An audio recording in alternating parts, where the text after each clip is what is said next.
Bonjour et bienvenue une nouvelle fois dans un chapitre dans lequel nous allons créer un data warehouse. Un data warehouse, c'est un entrepôt de données dans lequel nous allons stocker nos informations telles que les sources et les cibles sous forme de table. Pour créer ce data warehouse, nous allons nous rendre sur notre outil d'SQL Developer.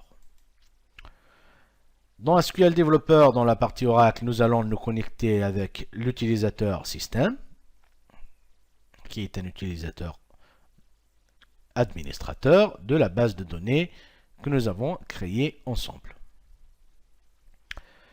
Et à partir de cet utilisateur, nous allons rédiger un script de création d'un nouveau schéma pour pouvoir l'utiliser et créer des tables sur ce schéma. À savoir que la création du schéma, pour l'instant, nous l'avions vu que par script, mais aussi à noter que un schéma ou un utilisateur peut se créer ici sur la partie des autres utilisateurs, faire un clic droit, créer un utilisateur. Ici, vous pouvez choisir le nom d'utilisateur, bien le nom du data warehouse que vous souhaitez mettre à disposition, mettre un mot de passe, confirmer le mot de passe. Est-ce que l'utilisateur doit modifier le mot de passe la prochaine fois? Est-ce que ça va être un utilisateur du système d'exploitation? Le compte que nous allons créer, est-ce qu'il sera verrouillé par défaut? Pour le garder vide et vierge jusqu'à son utilisation. Et là, c'est l'édition désactivée. Donc, nous allons passer par cette méthode cette fois-ci, mais pas par script. Le nom de l'utilisateur, c'est Data Warehouse. Je lui donne le nom DWH. Je mets un mot de passe. Je confirme mon mot de passe. Est-ce qu'il va me demander de modifier le mot de passe la prochaine fois? Je ne le coche pas. Je vais garder le même. Est-ce que l'utilisateur, c'est un système d'exploitation? Non, ce n'est pas un utilisateur, je suis admin. Ce n'est pas un compte verrouillé. Je garde l'édition telle qu'elle est. Nous allons choisir le table space par défaut. Le table space, je vais mettre le user, parce que ça va être un utilisateur, tout court. Le table space temporaire, je vais choisir le temp, comme on a déjà fait pour les autres. Maintenant, je vais passer à la partie du rôle. Quel rôle nous allons attribuer pour cet utilisateur de DataWare? Nous allons chercher un type de rôle comme les ressources. Donc, nous allons parcourir notre page jusqu'à arriver sur ressources. Elle est là. Donc, nous allons attribuer les rôles de ressources. Je coche la partie accordée, administration et par défaut. Un autre rôle que nous devons lui affecter, c'est le rôle de la connexion avec le connect. Donc, le rôle, il est là. Je lui attribue tous les droits également. Il y a un troisième rôle, c'est le rôle des défauts. Donc, le rôle qui s'appelle default. Donc, là, en l'occurrence, il n'apparaît pas. Donc, je vais le rajouter par la suite dans un script. Si je fais appliquer, la commande SQL a été traitée. Donc, maintenant, si je rafraîchis, mon utilisateur doit apparaître dans la liste des utilisateurs qui sont disponibles. Et il est là, le DataWare. Mais par contre, nous devons modifier ce Data Warehouse pour lui attribuer encore des privilèges que nous n'avions pas donnés. Donc je fais un clic droit, modifier l'utilisateur. Et pour connaître le script SQL qui a été exécuté tout à l'heure, nous allons nous rendre sur SQL et nous allons voir des scripts pour le DataWare. Il a le default table space, il a le temporaire table space, c'est un compte en lock, c'est-à-dire qu'il n'est pas verrouillé, et il a les rôles de connect aussi et de ressources. Pour ce qui concerne pour lui rajouter des privilèges, nous devons nous rendre sur privilèges système. Et nous allons chercher les privilèges à rajouter. Donc, nous allons donner pour le table space pour le rendre non limité. Donc, nous allons descendre jusqu'en bas. Et nous allons trouver le table space qui n'est pas limité, qui est déjà coché par défaut. Pour les types aussi, nous avons besoin de donner des types. Donc, nous devons under AnyType. Je vais lui donner ici. La création de table, je vais le chercher.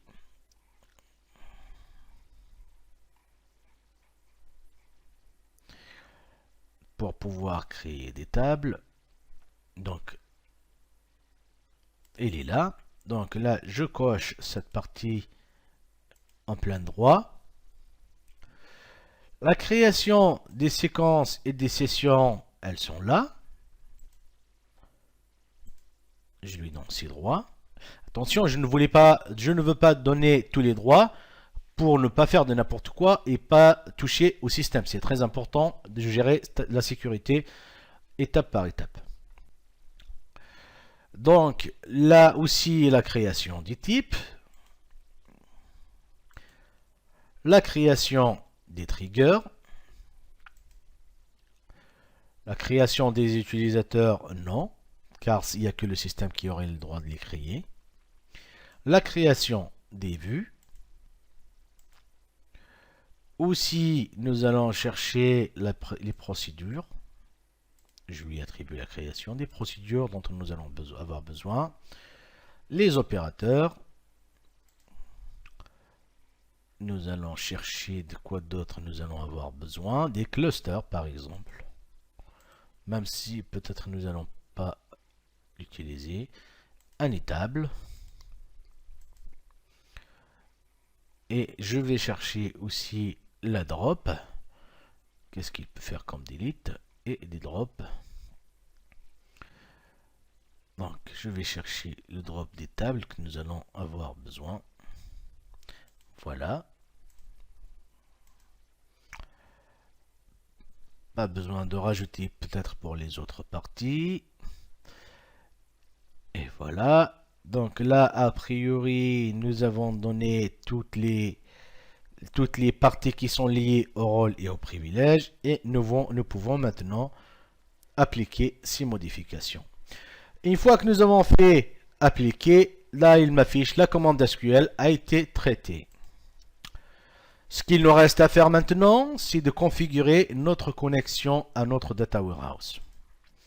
Je viens ici, je clique sur Ajouter. En revanche, avant de pouvoir l'ajouter, nous devons modifier le TNS name que nous avons ici. Dans le C, ce PC, allez sur le C, App, NAD, et la Product 11.2, DB Home, et là sur Network, Admin, et là il y a le TNS name. Je fais un clic droit, Edit with Notepad++. Je le remets par là. Et là, je récupère un bout de code. Je le colle ici. Je modifie. Là, je le fais le S underscore Data Warehouse. Et vous allez voir, maintenant, j'aurai pas besoin de renseigner le nom du hôte ou autre chose. Je vais passer direct par une connexion TNS name. Donc là, je fais CTRL S. Et il me demande d'autoriser ce que je fais. Voilà, votre fichier de sauvegarde ne peut pas être trouvé et affecté l'extérieur. Ok, je mets un oui. Et là maintenant, je l'enregistre ici. Et je enregistre par ce côté-là. Et voilà. Et voilà. Donc, l'histoire, c'était pour avoir des droits. Maintenant, je viens ici. Je mets le nom CDWH. Le nom d'utilisateur CDWH. Mon mot de passe que j'ai utilisé. La couleur, je vais le mettre en vert pour pouvoir le reconnaître par la suite facilement. Voilà. Et là, je mets un rôle par défaut. J'enregistre le mot de passe. Le type de connexion, c'est une connexion par TNS ou NAVD.